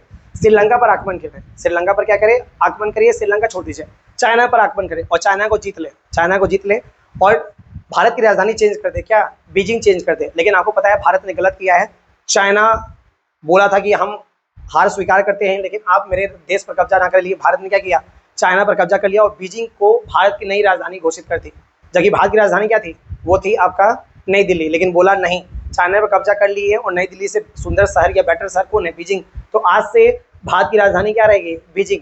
लेकिन कई सारे देश ने बोला कि हम मानेंगे नहीं, क्योंकि आप, भारत ने गलत किया। चाइना की राजधानी बीजिंग थी, इसलिए मानेंगे नहीं। उसी तरह फिलिस्तीन की राजधानी क्या थी? जेरूसलम थी। लेकिन इजराइल ने जेरूसलम पे कब्जा कर लिया और बोला आज से ये मेरी राजधानी हो गई। लेकिन भारत सरकार ने भी, जबकि भारत का संबंध काफ़ी अच्छा माना जाता है, नए मोदी का संबंध अब बहुत अच्छा माना जाता है इजराइल से, लेकिन जिसको जानकारी नहीं है उसको हम बता दें कि इजराइल अपना विकिपीडिया में लिखता है राजधानी क्या लिखता है? जेरूसलम। लेकिन भारत सरकार क्या मानता है? भारत सरकार जो राजधानी मानता है वो है तेल अवीव। इसका नाम क्या है? तेल अवीव। हिंदी में कह देंगे तो तेल अवीव। तो भारत सरकार के अनुसार इजराइल की राजधानी क्या है? तेल अवीव। लेकिन इजराइल के अनुसार उसकी राजधानी क्या है? जेरूसलम। उसकी राजधानी क्या है? जेरूसलम। चलिए, इजराइल जो आज़ाद हुआ है वो आज़ाद हुआ है इंग्लैंड से। वो क्या हुआ है? आज़ाद इंग्लैंड से हुआ है। तो चलिए कब, थोड़ा सा हम जान लेते हैं। 14 मई 1948 को। 14 मई 1948 को। तो यार सर, इजराइल अपना हर साल स्वतंत्रता दिवस कब मनाता होगा? 14 मई को मनाता होगा। और साल कब है? 1948। यानी आप बोल सकते हैं कि भारत से लगभग 10 महीने बाद भारत आपका हुआ है अगस्त 1947 को, और ये हुआ मई 1948 को। यानी बोल सकते हैं लगभग 9 से 10 महीने के बाद ये आज़ाद हुआ। तो इजराइल यहूदी कंट्री, विश्व का इकलौता यहूदी देश है। राजधानी क्या है? जेरूसलम। लेकिन भारत के अनुसार इसकी राजधानी क्या है? तेल अवीव है। ये बन गया फिलिस्तीन की राजधानी। और इजराइल कब आज़ाद हुआ था? 14 मई 1948 को आज़ाद हुआ था। और आपको बता देते हैं सर, जेरूसलम दुनिया का सबसे प्राचीन शहर में से एक है। और यार है सर, दुनिया का तीन धर्म कौन कौन? आपका ईसाई, क्रिश्चियनिटी इंग्लिश में कहते हैं, फिर आपका इस्लाम, और तीसरा यहूदी। कहा जाता है सर ये तीनों धर्म का पवित्र स्थान है। ये तीनों धर्म का पवित्र स्थान है। तो दुनिया का इकलौता ही शहर है जहां तीनों धर्म का पवित्र स्थान है। कौन? जेरूसलम। जैसे इस उदाहरण समझाते हैं। ईसाई में पवित्र स्थान क्यों है? कहा जाता है सर ईसा मसीह ने जो उपदेश दिया था, जो जादुई करिश्मा दिखाया था, वो कहाँ दिखाया था? जेरूसलम में दिखाया था। और लास्ट में उनको दोनों हाथ टांग दिया जाता है, तो उनको कहाँ मारा जाता है? जेरूसलम में मारा जाता है। तो ईसाई के लिए एक पवित्र स्थान हो गया कौन? जेरूसलम। बताइए क्यों हुआ? क्योंकि ईसा मसीह ने लोगों का भलाई करना स्टार्ट किया था। उनमें देवीय शक्ति जो दिखा था वो जेरूसलम में दिखा था। लोगों को ईसाई धर्म के लिए जागरूक किए थे जेरूसलम में, और लास्ट में उनको मार दिया गया लकड़ी में टांग के। वो कहाँ हुआ? जेरूसलम। तो ये हो गया आपका ये। दूसरा यहूदी। यहूदी क्या है, उनका जो पहला मंदिर या दूसरा मंदिर जो बात अभी टूट गया है, उसका निर्माण कहाँ हुआ था? जेरूशलेम में हुआ था। तो यहूदी का सबसे पवित्र स्थान कौन हो गया? जेरूशलेम, क्योंकि वहाँ उनका उनका मंदिर का कोई प्रॉपर नाम नहीं है। फर्स्ट टेम्पल, सेकंड टेम्पल बोला जाता है। तो फर्स्ट टेम्पल, सेकंड टेम्पल जो यहूदी धर्म का बहुत पवित्र स्थान है, कहाँ है? जेरूशलेम में। और इस्लाम का ये तीसरा सबसे पवित्र स्थान है। तीसरा इसीलिए क्योंकि पहला जो है वो है मक्का, दूसरा है मदीना, और तीसरा जो है वो है जेरूशलेम। और इसलिए जेरूशलेम इस्लाम के दृष्टिकोण में पवित्र स्थान माना जाता है। कहा जाता है सर, यहाँ पर एक मस्जिद है, जेरूशलेम में एक मस्जिद है, मस्जिद का नाम है अल अक्सा मस्जिद। अल अक्सा मस्जिद नाम है, अल अक्सा मस्जिद नाम है।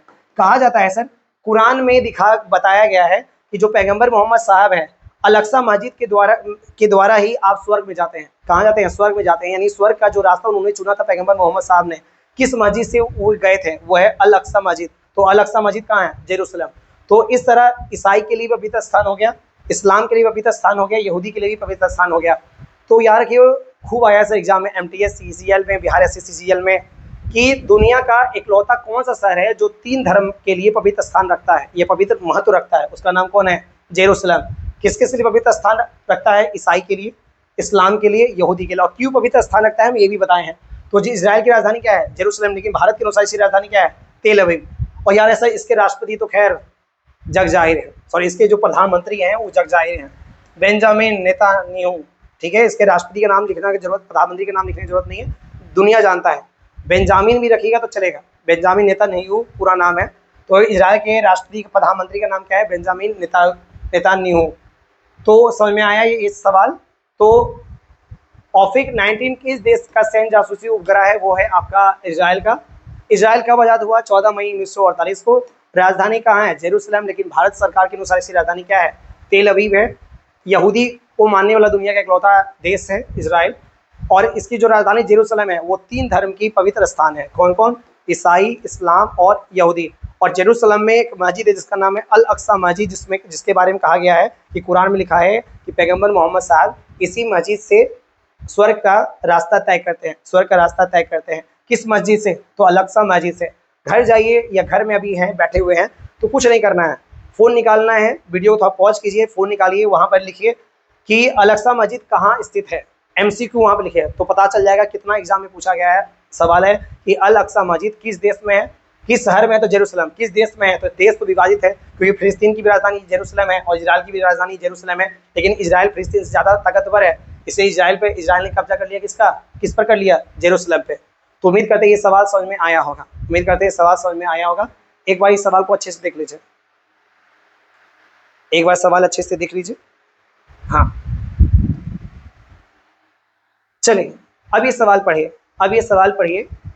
2025 में इटाली ग्रैंड प्रिक्स, आपको पता है सर, तो जो फॉर्मूला 1 जो कार रेस होता है ना, F1 जिसको कार रेस कहते हैं, इससे पहले भी हम आपको पढ़ाए हैं। फॉर्मूला 1 कार रेस को समझ नहीं आता है, एक रेसिंग कार होता है, जैसे आपका समझाते हैं हॉर्स राइडिंग होता है, क्रिकेट होता है, वॉलीबॉल होता है, बास्केटबॉल होता है, उसी तरह एक गेम होता है जिसका नाम है फॉर्मूला 1 रेस कार। इसमें क्या होता है? ट्रैक बना होता है और आपको कार चलाना पड़ता है। उसमें फरारी का कार आता है, मर्सिडीज का कार आता है, मैकलेन का कार आता है। जो फर्स्ट करेगा, जो सबसे ज़्यादा स्पीड से गाड़ी चलाएगा वो फर्स्ट हो जाएगा। उसी को हम लोग बोलते हैं ग्रैंड प्रिक्स। उसको क्या बोलते हैं? Grand prix. तो यहाँ पर लिख देते हैं इंग्लिश, ताकि आप गूगल में सर्च मार पाएँ।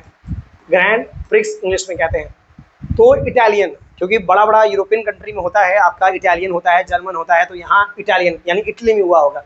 2025 का इटालियन ग्रैंड प्रिक्स का विजेता कौन बने? विजेता कौन बने यानी फॉर्मूला 1 जो रेस कार था कौन बने? Oscar Piastri, Max Verstappen, Lewis Hamilton, Lando Norris. तो इसका जो आंसर है वो है आपका मैक्स वर्स्टैपन। उसका नाम क्या है? Max Verstappen. और आपको पता है सर, अभी 2025 में डच ग्रैंड प्रिक्स हुआ था। क्या हुआ था? डच ग्रैंड प्रिक्स हुआ था। उसके विजेता का नाम जो है वो है ऑस्कर पियास्त्री, और ये हम आपको पढ़ाए हैं, और जो पढ़ा है उसको पता है आप हम सही बोल रहे हैं। तो अगर पूछता है डच ग्रैंड प्रिक्स 2025, डच आपको पता है नीदरलैंड के निवासी को क्या कहते हैं? डच कहते हैं। यानी डच बोलने का मतलब क्या है? नीदरलैंड में हुआ होगा। कि डच ग्रैंड प्रिक्स 2025 के विजेता कौन है? Oscar Piastri. लेकिन पूछा यहाँ पर क्या है? इटालियन। तो इटालियन ग्रैंड प्रिक्स के विजेता कौन है? उसका नाम है मैक्स वर्स्टैपन। देखिए सर, अब बोलता है बच्चा, क्या बोलता है कि सर करंट अफेयर सच में बहुत हार्ड है। हम बोलते हैं करंट अफेयर सबसे आसान है, इसको हम साबित करके दिखाते हैं आपको। देखिए जैसे आमतौर पे क्या है, मेरे में एक और खासियत है कि कोई भी अब मेल सिंगर या फीमेल सिंगर है, अगर आप गाना बजाइएगा तो हम बता देंगे इस गाना किसका है, चाहे वो मेल का हो चाहे फीमेल का हो। और ऐसा नहीं है जो अगर हम बता देते हैं आप कितने तेज हैं, आप कितने तेज हैं, इसमें तेज का बात नहीं है।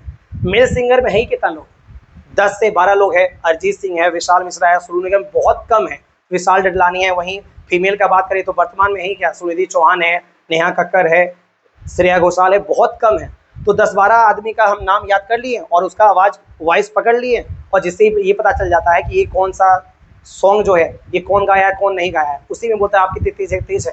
भाई आप बेवकूफ़ हैं, हम तेज थोड़ी ना है, हम बस समझ गए हैं कैसे याद करना है। उसी तरह कहा जाता है सर, रेसिंग की दुनिया में 3 ही खिलाड़ी है, रेसिंग की दुनिया में 3 ही खिलाड़ी है। पहला है ऑस्कर पियास्त्री, दूसरा है मैक्स वर्स्टेपन और तीसरा है लुइस हैमिल्टन।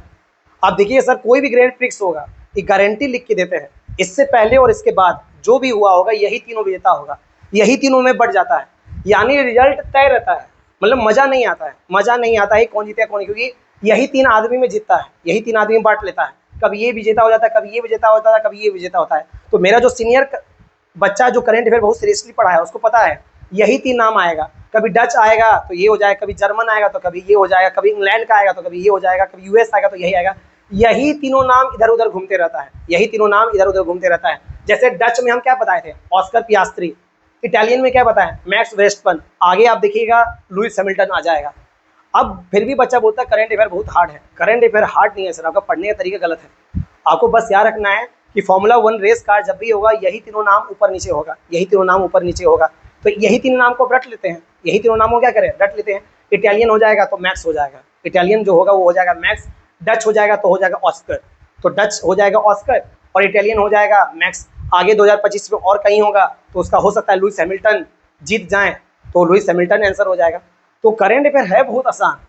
जैसे आपका हम अभी थोड़ी देर के बाद इसको फिर हम एक्सप्लेन करेंगे, फिर आपको एक्सप्लेन करेंगे कि 2-3 आदमी हैं उस खेल में, यही उपनाम ऊपर नीचे होते रहता है, यही नाम ऊपर नीचे होता ही रहता है, जिससे ही पता चल जाता है कौन जीतेगा कौन जीतेगा नहीं। क्रिकेट में भी देखिए सर, क्रिकेट वर्ल्ड कप अगर हो रहा है, जैसे एशिया कप हो रहा है, क्या हांगकांग खेल रहा है, ओमान खेल रहा है, यूएई खेल रहा है, इंडिया खेल रहा है, पाकिस्तान खेल रहा है, श्रीलंका खेल रहा है, बांग्लादेश खेल रहा है। जो भी क्रिकेट का जानकार है उसको पता है 2 से 3 टीम जीत सकती है, 2 से 3 जीत सकती है। एक भारत, ऑब्वियस सी बात है, भारत तो सबका फेवरेट होगा, इवन पाकिस्तान के लोग भी जानते होंगे सबसे मजबूत टीम है वो आपका भारत का है। या तो सेकंड नंबर पे श्रीलंका, या तो सेकंड नंबर पे श्रीलंका और थर्ड नंबर पाकिस्तान, यही 3 है, यही 3 है। अब बच्चा इसको रट रहा है कि इस बार जो एशिया कप हो रहा है आपका कौन जीतेगा कौन जीतेगा, भाई यही तीनों में जीतेगा चाहे कुछ हो जाए, इंडिया, पाकिस्तान, श्रीलंका। तो रिजल्ट जग जाहिर होता है। उसी तरह यहाँ पर है, उसी तरह यहाँ पर है, फॉर्मूला 1 जो ग्रैंड प्रिक्स है यही 3 में ऊपर नीचे होते रहता है। तो यही 3 का नाम आप दिमाग में बैठा लीजिए, तो Dutch Oscar, Italian max Verstappen, और ये जब आएगा तो हम देख लेंगे। तो उम्मीद करते हैं ये सवाल आपको समझ में आया होगा। अब आगे बढ़ते हैं। तो सर जॉब निकालना बहुत आसान है, लेकिन जो तरीका है लोग बच्चा जानता नहीं है और बोलता है कि भगवान मिल जाता है नौकरी नहीं मिल जाता है। तो यही जो उसका जो सोच है वही उसको और पीछे ढकेल देता है। जबकि अगर आपको पता है सर, जितना कंपटीशन है उतना अपॉर्चुनिटी भी है। पहले कंपटीशन कम था तो अपॉर्चुनिटी भी क्या था, कम था, सीट कम निकलता था। अब अपॉर्चुनिटी ज़्यादा है तो कंपटीशन भी क्या है, ज़्यादा है। तो दिमाग में मत बैठाइए कि मेरे भैया का 4 साल 5 साल से नहीं हो रहा है तो मेरा कैसे होगा, भैया 10-10 घंटा पढ़ते हैं। तो कृपया कर घंटा में आप जनरल कंपटीशन को मत नापे। जो स्मार्ट स्टडी करता है उसी का नौकरी लगेगा, बस इतना समझ जाइए। अब इस सवाल को देखिए, अब इस सवाल जो है जीता जाता एग्जाम्पल है जो हम आपको अभी बताए हैं। 2025 का यूएस ओपन पुरुष सिंगल खिताब किसने जीता, अभी हम प्रूव कर दिखाते हैं तब आपको समझ में आएगा। अरे सर ये तो आज तक हम कभी सोचे ही नहीं, आज तक कभी सोचे नहीं। सर पहले नाम हुआ करता था नोवाक जोकोविच, राफेल नडाल, आपका रोजर फेडरल, एंडी मरे, ये 4 नाम हुआ करता, फैब 4 बोला जाता था यही सब में। अब क्या है, सिमट गया है। 4 जो होता है, 4 आपको पता है कौन कौन होता है, ऑस्ट्रेलियन ओपन होता है, दूसरा आपका होता है फ्रेंच ओपन, तीसरा होता है विंबलडन, और चौथा जो होता है यूएस ओपन होता है। और आपको पता है सर कि साल का पहला कौन होता है, ऑस्ट्रेलियन ओपन, और साल का अंत का क्या होता है, यूएस ओपन। आपको एग्जांपल समझाते हैं कितना आसान है करंट अफेयर। आज के बाद करंट अफेयर का पढ़ने का तरीका आपका बदल देना चाहिए, और कमेंट बॉक्स में जरूर बताना है कि आज का करंट अफेयर का क्लास आपको कितना मजा आया। दिखाते हैं आपको सर, और यार सर सबका 2025 का बताएंगे, 2024 का नहीं, पुराना नहीं, 2025 का बताएंगे। ऑस्ट्रेलिया ओपन 2025 में जीता है, ऑस्ट्रेलियन ओपन जो 2025 में जीता है वो है जेनिक जेनिक सिनर ने। किसने जीता है? जेनिक सिनर ने। चलिए फ्रेंच ओपन बताते हैं। फ्रेंच ओपन जीता है कार्लोस अल्काराज। किसने जीता है? अल्काराज ने जीता है। चलिए विंबलडन देखते हैं। विंबलडन किसने जीता है? विंबलडन जीता जेनिक सिनर ने। चलिए यूएस ओपन देखते हैं कौन जीता? Carlos Alcaraz. आप बताइए इससे घटिया खेल हो क्या सकता है जब हमको रिजल्ट ही पता है कि यही दो आदमी, कितना भी आदमी पार्टिसिपेट ले ले, 70 ले ले, 80 ले ले, कोई फर्क नहीं पड़ता, रिजल्ट यही दोनों में आएगा। तो बताइए जिसका रिजल्ट पहले से ही तय होगा वो मैच आपको देखने में मजा आएगा। अभी जितना भी टेनिस कप हो गया है उसका हाल यही हो गया है। जब से रोजर फेडरर संन्यास लिए, राफेल नडाल संन्यास लिए, तब से अब ये गेम जो दुनिया सबसे प्रेस्टिजियस गेम माना जाता था, दुनिया सबसे महंगा गेम माना जाता था। सर इसका एक टिकट का दाम, विंबलडन यूएस ओपन का एक टिकट का दाम 2 करोड़ है। आपको विश्वास नहीं होगा तो गूगल जाइए, गूगल में देखिए यूएस ओपन का जो इस बार हुआ है, एक टिकट का दाम कितना है। वो भी 4 साल 5 साल पहले ही बुक हो जाता है। अगला साल जो 2028 का टिकट अभी तक बुक हो गया। सोचिए अभी 2025 चल रहा है, हर साल ये होता है। 2028 का टिकट अभी बुक हो गया है। तो इतना प्रेस्टिजियस ये चारों है जिसको ग्रैंड प्रिक्स कहते हैं। अब बताइए लेकिन इसमें मजा है, हम तो रहते कभी नहीं जाते, हम तो रहते कभी, जानकारी अगर होता भी तो नहीं जाते, क्योंकि मजा तब आता है ना जब आपको लगे कि कोई ऐसा बंदा निकल के सामने आए जो हिला के रख दे। अब यही दोनों में बटा हुआ है। अब फिर भी बच्चा बोलता है करंट अफेयर बहुत मुश्किल है। करंट अफेयर बहुत मुश्किल है, क्या खाग मुश्किल है? Australian Open Jannik Sinner, French Open Carlos Alcaraz, Wimbledon Jannik Sinner, US open Carlos Alcaraz. अभी का सवाल क्या था? 2025 में यूएस ओपन पुरुष सिंगल खिताब किसने जीता? इसका आंसर कौन है? Carlos Alcaraz. तो इस तरह पढ़िएगा तो कभी आपको हार्ड नहीं लगेगा। यानी आज के बाद जैसे ऑस्ट्रेलियन ओपन जनवरी में होता है, तो जनवरी में होगा, देखिए यही दोनों में को जीता है। अब यही दोनों नाम आपके दिमाग में बैठ गया है कि या तो ये जेनिक सिनर होगा या तो कार्लोस अल्काराज होगा। तो हमेशा याद रखना है ऑस्ट्रेलियन ओपन 2025 का Jannik Sinner, French Open Carlos Alcaraz, Wimbledon Jannik Sinner, US open Carlos. जैसे 2024 का वर्ल्ड कप आईपीएल था, 2024 में हर जो, जैसे हम आरसीबी का फैन है तो हमेशा यही चाहेंगे आरसीबी जीते। क्या आरसीबी आज तक जीती थी? आज तक नहीं जीती। हमेशा चेन्नई सुपर किंग, कभी केकेआर, कभी मुंबई इंडियंस जीता, लेकिन इस बार जीता कौन? आरसीबी। तब देखिए आईपीएल का रोमांच बढ़ा कि चलो इस बार ऐसा कोई टीम जीता जो इससे पहले आज तक आईपीएल नहीं जीता, तो उसमें मजा आता है। इसमें मजा नहीं आता है जिससे रिजल्ट पहले से ही घोषित रहता है कि यही दोनों व्यक्ति में कोई ना कोई विजेता होगा, तो आज के बाद कभी मत बोलना है करंट अफेयर बहुत हार्ड है। करंट अफेयर हार्ड कभी नहीं बोलना है। इस तरह से आप करंट अफेयर पढ़ सकते हैं आसानी से। आज के बाद जब भी ऑस्ट्रेलियन ओपन आएगा, फ्रेंच ओपन आएगा, यही दोनों में क्या हो जाएगा? बढ़ जाएगा। पिछला 8 ग्रैंड स्लैम यही दोनों के बीच हुआ है। 8 जो ग्रैंड स्लैम का जो फाइनल हुआ है यही दोनों के बीच हुआ है। कभी कभी पहुंच जाते हैं गलती से कौन? नोवाक जोकोविच, लेकिन वो भी हार जाते हैं, फाइनल जीत नहीं पाते हैं। कहीं गलती से तीसरा नंबर पहुंच जाते हैं नोवाक जोकोविच। तो उम्मीद करते हैं आपको समझ में आया होगा। तो 2025 का यूएस पुरुष सिंगल्स खिताब किसने जीता? उसका नाम क्या है? Carlos Alcaraz. और 4 जो ग्रैंड स्लैम होता है एक साल में, चारों लिख दिया गया है, 2025 वाला है और चारों आपके सामने है। तो Australian Open Jannik, French Open Carlos, Wimbledon Jannik. तो देखिए सर कितना बढ़िया है, ये तरह का रीजनिंग है। पहला जेनिक सिनर, दूसरा कार्लोस, तीसरा यानी ऑड चल रहा है, odd Jannik Sinner, even Carlos Alcaraz. अब बताइए कहाँ से करंट अफेयर हार्ड लगा? प्लीज करंट अफेयर को बदनाम ना करें। हिस्ट्री ज्योग्राफी से ज़्यादा आसान है, बस आप डेली पढ़ते नहीं है इसलिए आपको हार्ड लगता है। एक महीना में एक दिन आप पढ़िएगा तो आप बोलिएगा सर हार्ड है। अगर हमको कार चलाना आता है, अगर एक साल में एक दिन कार चलाएंगे तो हमको भी वो कार हार्ड लगेगा। इससे पहले हम कितना भी अच्छा कार चलाते फर्क नहीं पड़ता है। जहाँ आप गैप करेंगे वो चीज़ अचानक हार्ड लगने लगेगा। चलिए तो हम अगला सवाल पढ़ते हैं। एशिया हॉकी कप यहाँ पर होगा, हॉकी छूट गया है। एशिया हॉकी कप 2025 के विजेता कौन बना? एशिया हॉकी कप का विजेता कौन बना? पाकिस्तान, दक्षिण कोरिया, भारत, चीन। आपको पता है सर पाकिस्तान ने भाग ही नहीं लिया, क्योंकि ये इंडिया में हो रहा था। बोला कि जब तुम एशिया कप पाकिस्तान में जो होने वाला था तुम भाग नहीं लिया, तो हम भी इंडिया में जो होने वाला है एशिया कप हॉकी का हम भाग लेंगे नहीं। तो पाकिस्तान ने विड्रॉ कर दिया, तो पाकिस्तान नहीं खेला इस बार का एशिया हॉकी कप 2025। और ये हुआ कहाँ? ये हुआ राजगीर में। ये कहाँ हुआ? राजगीर में हुआ। राजगीर कहाँ है? बोलने वाली बात नहीं, बिहार में है। इसका जो आंसर है वो कौन है? भारत। इसका जो आंसर है भारत। तो गर्व होनी चाहिए कि एशिया कप 2025 का विजेता कौन बना? वो बना भारत। तो भारत ने फाइनल में किसको हराया? दक्षिण कोरिया को हराया। दक्षिण कोरिया को हराया, दक्षिण कोरिया को हराया। ठीक है। और भारत ये जो खिताब जीता है ये कितना बार जीता है? ये है जो इंडिया जो जीता है ये एशिया हॉकी कप, ये जीता है चौथी बार जीता है। तो अगर पूछेगा कि इस बार जो जीता है एशिया कप हॉकी कप जीता है, तो इस बार का मिला के भारत अभी तक कुल कितना बार एशिया हॉकी कप जीत चुका है? वो है इंडिया। कितना बार? 4 बार दिखा है। कितना बार जीता है? 4 बार दिखा है। अब बताइए सर, ये देखिए ये भी कितना आसान है कि एशिया हॉकी कप, देखिए कितना आसान है। एशिया हॉकी कप का आयोजन 1982 में पहली बार हुआ था। कब हुआ था? 1982। बात देखते जाइए कितना आसान है। 5 बार विजेता है, 5 बार का विजेता है आपका दक्षिण कोरिया। दक्षिण कोरिया 4 बार का विजेता है, 4 बार का विजेता है इंडिया, और 3 बार का विजेता है वो है आपका पाकिस्तान। यानी आप बोल सकते हैं कि 1982 से लेकर 2025 तक कितना बार हुआ है? काउंट कीजिए, 5 4 9 9 3 कितना हुआ? 12। टोटल 12 बार हुआ है। उसमें देखिए क्या हाल है, उसमें देखिए क्या हाल है। 5 बार दक्षिण कोरिया, इस बार मिला के 2025 का मिला के 4 बार इंडिया और 3 बार पाकिस्तान, 3 बार पाकिस्तान। अब बताइए कहाँ से हार्ड हुआ? कहाँ से हार्ड हुआ? कब स्थापना किया गया एशिया हॉकी कप का? 1982। इस बार हॉकी कप कहाँ हुआ? राजगीर, बिहार। फाइनल में किसको हराया? फाइनल में अगर दक्षिण कोरिया जीत जाता तो इसका दक्षिण कोरिया जो विजेता का जो लिस्ट 5 है वो कितना हो जाता? 6 हो जाता। लेकिन भारत जीता तो 3 से कितना हो गया? 4 हो गया। देखिए क्या तरीका है करंट अफेयर पढ़ने का। तो एशिया कप 2025 का विजेता कौन बना? वो बना है भारत। और कहाँ हुआ था? ये हुआ था राजगीर, बिहार में। फाइनल में किसको हराया?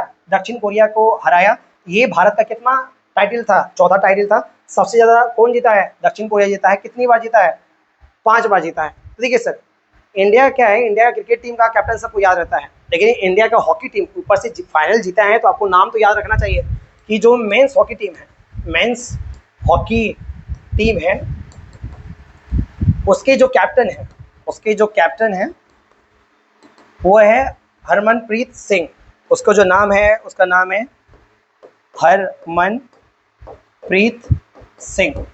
उसका नाम क्या है? हरमनप्रीत सिंह। तो याद रहेगा कि मेंस हॉकी टीम के जो कैप्टन है वो कौन है? हरमनप्रीत सिंह। तो इस सवाल को अच्छे से देख लीजिए और प्लीज़ कभी मत बोलिए करंट अफेयर मुश्किल है। हाँ, आपको पढ़ने का तरीका नहीं पता है। जैसे आज मेरे ऑफिस में एक स्टूडेंट आई, बोले सर करंट अफेयर कुछ समझ में नहीं आता है, कैसे पढ़ें कैसे नहीं पढ़ें। तो उनको हम समझाएं कि अगर आपको पता नहीं है करंट अफेयर को कैसे याद किया जाता है तो उनको समझाएं। अगर आपको भी समझना है तो आप कमेंट बॉक्स में दे सकते हैं कि सर हमको करंट अफेयर आप पढ़ाते हैं, समझ में नहीं आया। तो सर जब तक आप सवाल नहीं कीजिएगा, शिकायत नहीं कीजिएगा तो हमको कैसे पता चलेगा आपको समझ में कितना आता है, कितना समझ में नहीं आता है। और डॉक्टर के पास गए, डॉक्टर एक दवाई दिया बुखार का, अब दवाई काम नहीं कर रहा है तो डॉक्टर को बोलना पड़ेगा ना कि सर दवाई काम नहीं कर रहा है। तो हो सकता है कि डॉक्टर एक अलग से दवाई दे, आप डॉक्टर चेंज कर लेना। ये कहाँ का नाइंसाफ़ी हो गया। तो आप आराम से, अगर कुछ समझ में नहीं आ रहा है तो कमेंट बॉक्स में आप बताएं और कैसा है क्लास, कैसा लगा और क्या इम्प्रूवमेंट करना है तो आप प्लीज़ सजेशन दें। ठीक है, ये सवाल को अच्छे से देख लीजिए।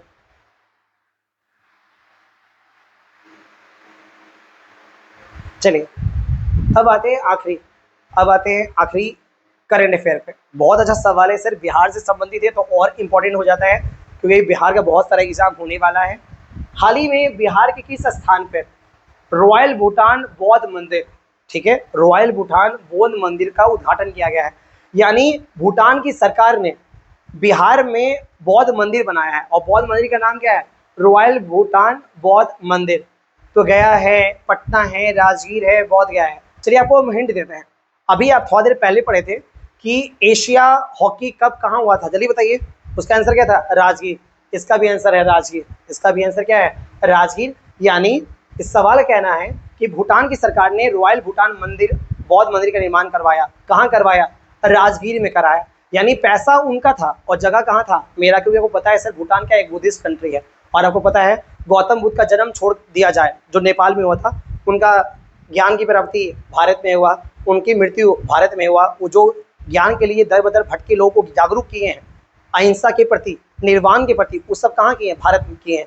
इसीलिए जितने भी दुनिया में बौद्ध धर्म को मानने वाले लोग हैं, भारत उनके लिए क्या है? एक पवित्र स्थान है। भारत क्या है? एक पवित्र स्थान है। और खासकर बिहार भी पवित्र स्थान है। गौतम बुद्ध का जो ज्ञान की प्राप्ति हुआ था वो कहाँ हुआ था, बिहार में हुआ था, इसीलिए इन्होंने किया। तो हाल ही में बिहार के किस स्थान पे रॉयल भूटान बौद्ध मंदिर का उद्घाटन किया गया, उसका नाम क्या है, राजगीर। ठीक है, थोड़ा सा हम भूटान के बारे में जान लेते हैं, भूटान के बारे में जान लेते हैं। तो ये भूटान का नक्शा है, ये एक लैंड लॉक कंट्री है। लैंड लॉक मतलब क्या होता है, चारों तरफ जो भूमि से घिरा होगा। जैसे बिहार के पास किसी भी कोना में, चाहे पूर्व पश्चिम उत्तर दक्षिण, कहीं भी समुद्र नहीं है, तो हम क्या बोलेंगे, लैंड लॉक स्टेट है बिहार, क्योंकि बिहार देश नहीं है इसलिए स्टेट का नाम लिया। उसी तरह जो भूटान है वो है लैंड लॉक स्टेट है, लैंड लॉक, सॉरी स्टेट बोल रहे हैं, लैंड लॉक कंट्री है, लैंड लॉक कंट्री है। और देख लेते हैं कौन कौन है दाएं बाएं। यहाँ पर है, आपको पता है सर, इधर यानी पूरब में है अरुणाचल प्रदेश। कौन है, अरुणाचल प्रदेश। ईस्ट में जो है वो है अरुणाचल प्रदेश यानी भारत। पश्चिम में जो है वो है आपका सिक्किम, पश्चिम में जो है वो है आपका सिक्किम। और दक्षिण में है वो है असम, दक्षिण में है जो है वो है असम। और उत्तर में है वो है आपका चाइना, वो कौन है, चाइना यानी आप बोल सकते हैं। और बीच में हम लिख देते हैं भूटान, बीच में क्या लिखते हैं, भूटान। तो ये भी सवाल आता है, भूटान से भारत का किस राज्य की सीमा टच नहीं करती है, किस राज्य की सीमा टच नहीं करती है। तो बताइए भूटान से भारत कौन कौन सा राज्य टच किया, अरुणाचल प्रदेश, पूरब में, पश्चिम में सिक्किम, दक्षिण में आसाम, दक्षिण में आसाम टच करता है किससे, आपका इससे। और यार ऐसे थोड़ा बहुत जो है ना, थोड़ा बहुत जो है वो आपका पश्चिम बंगाल भी टच कर जाता है, थोड़ा बहुत पश्चिम बंगाल भी टच कर जाता है। यानी आप बोल सकते हैं 4 राज्य टच करता है भारत का, किससे, भूटान के साथ। कौन कौन, सिक्किम, पश्चिम बंगाल, असम और अरुणाचल प्रदेश। याद रहेगा, टोटल 4 राज्य टच करता है किससे, भूटान से। चलिए भूटान के बारे में जानते हैं, भूटान के बारे में जानते हैं। भूटान के पीएम, प्रधानमंत्री जिसका नाम है, उसका नाम है सेरिंग टोब्गे।